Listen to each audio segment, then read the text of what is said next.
একটা পুরুষ মানুষ অনেকটা খেজুর গাছের মতো। এরা আদর পায় না, যত্ন পায় না, কেউ জলও দেয় না, সারও দেয় না, গোড়ায় কেউ মাটিও দেয় না।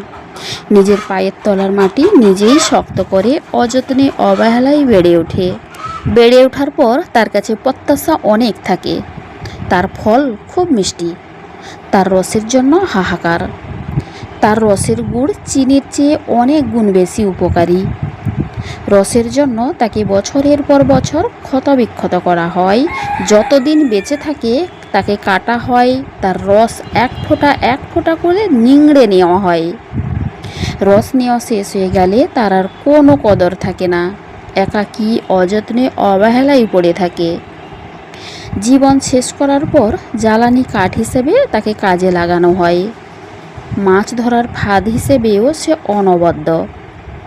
কিন্তু খেজুর গাছ কোনো অভিযোগ করে না, প্রতিবাদ করে না, কিচ্ছু প্রত্যাশাও করে না, ভালোবাসা চায় না। শুধু ফল দিয়ে যায়, রস দিয়ে যায়, আর মাথা উঁচু করে বেঁচে থাকে পরিবারের পুরুষ মানুষটির মতো। খেজুর গাছ সমস্ত পুরুষদেরকে জানায় শুভেচ্ছা। সবাই ভালো থাকুন, সুস্থ থাকুন, সুন্দর থাকুন।